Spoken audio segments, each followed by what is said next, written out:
Sewaktu filem ni keluar pada September 2022, aku punya masalah kewangan dan masa untuk tonton filem ni di program. Maka sekarang dia sudah keluar di platform penstriman Netflix dan aku sudah tonton. Dan ya, bagi aku ianya hebat. Dan dalam video ini aku akan breakdown kenapa filem Mencuri Raden Saleh layak mendapat gelaran filem heist terbaik Indonesia tahun 2022.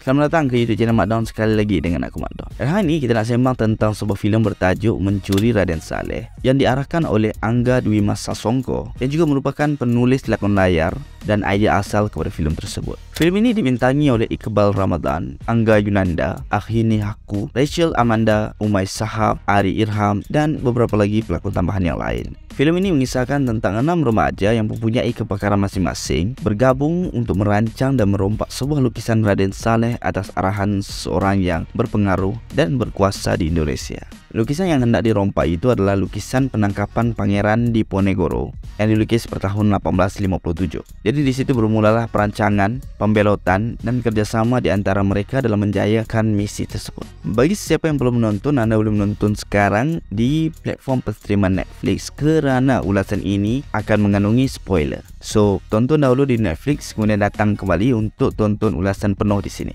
Jadi kenapa filem ini layak dipanggil filem heist yang terbaik Indonesia tahun 2022? Yang pertama, skrip. Aku sangat suka skrip dalam filem ini dan aku rasa ianya well written, di mana kita boleh lihat dari segi detail-detail yang mungkin seperti pemilihan lukisan tersebut yang akan foreshadow kejadian yang berlaku dalam filem ini. Setiap karakter yang ditulis mempunyai motif dan motivasi yang tersendiri dalam melakukan apa-apa saja keputusan. Kemudian bagaimana penulis menjelaskan kepada penonton tentang sesuatu benda itu ditulis dengan begitu baik. Contoh kenapa lukisan Raden Saleh ini sangat sukar untuk dibikin semula, direplika, sehingga kita penonton yang bukan pelukis pun boleh faham kenapa ianya begitu sukar untuk ditiru. Sebab yang kedua adalah story structure. Mungkin anda pernah dengar tentang 3Act structure in film, di mana ianya mengandungi setup, confrontation dan resolution. Jadi bagi aku untuk filem Mencuri Raden Saleh, dia menggunakan ketiga-tiga acts tersebut dengan begitu baik. Bermula dengan setup di mana dia memperkenalkan karakter, motif dan konflik yang berlaku pada awalnya. Kemudian part confrontation di mana mereka terpaksa merompak dan menukar lukisan tersebut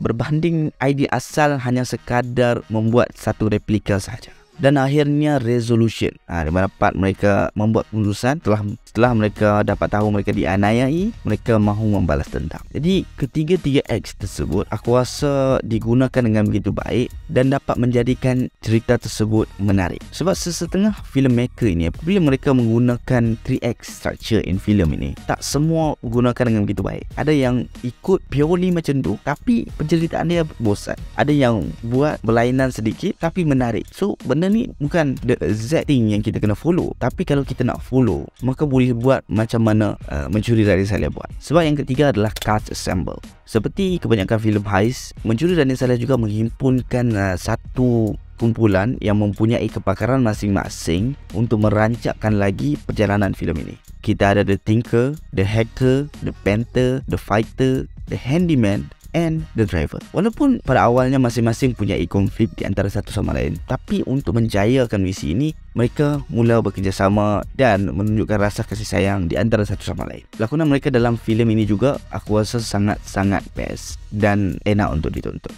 Kiranya tak ada part yang kaku ataupun awkward yang mana bisa membuatkan kita sebagai penonton rasa janggal untuk menonton. Sebab tak ada part tu. Jadi aku kira cast yang dipilih itu adalah kata well selected lah. Sebab yang keempat adalah cinematography ataupun camera works. Siri ini memberikan kita bunch of good camera shots, cinematography, camera trick yang kata menarik yang boleh membuatkan filem ni rancak dan enak untuk ditonton. A visual yang kita rasa sangat worth untuk kita tonton dekat cinema. Sebagai contoh waktu part Pico dan juga Sarah nak tinggalkan Ucup untuk hack seorang diri dan mereka perlahan-lahan ke belakang dan kita tonton tu rasa macam kita dekat dengan Ucup ketika tu. Kemudian montage Pico dalam menyiapkan lukisan Raden Saleh itu pun dipenuhi dengan shot-shot yang cantik dan menarik dan tak membuatkan kita rasa macam bosan setengah orang buat montaj tapi suntingan dan camera trick dia membuatkan penonton bosan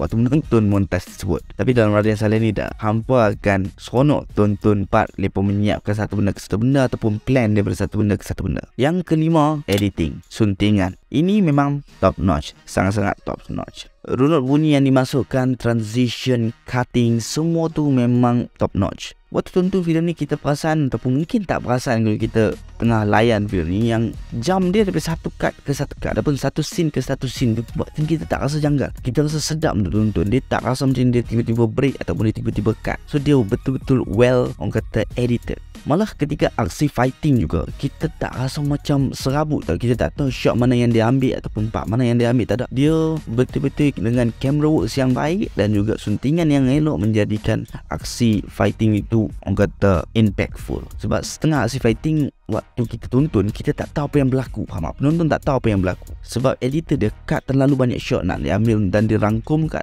Tapi dalam Mencuri Raden Saleh, aku kira memang editing dia memang mantap. The only hiccup dalam siri ni adalah hubungan antara anak dan bapa. Walaupun itu adalah benda yang orang kata agak besar, pengkhianatan berlaku di antara mereka, tapi hubungan mereka tu tak di-establish dengan begitu baik. Tak ada part yang orang kata membuatkan scene di penghujung tu akan pay off kepada penonton. Waktu kita tonton tu, kita mungkin akan rasa the feeling mungkin macam kurang sampai ataupun mungkin tak sampai kerana penulis tidak memberikan lebih details kepada hubungan antara mereka berdua. Jadi rugi sikit ke situ.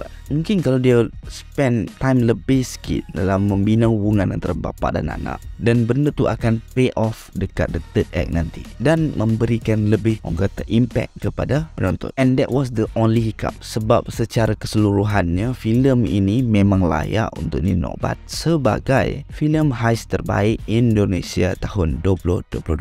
Jadi apa pandangan hampa dah tonton ke belum Mencuri Raden Saleh? Kalau sudah, drop down your comment, share your thoughts tentang filem ini. Thank you for watching. Kita jumpa lagi next video. Bye bye.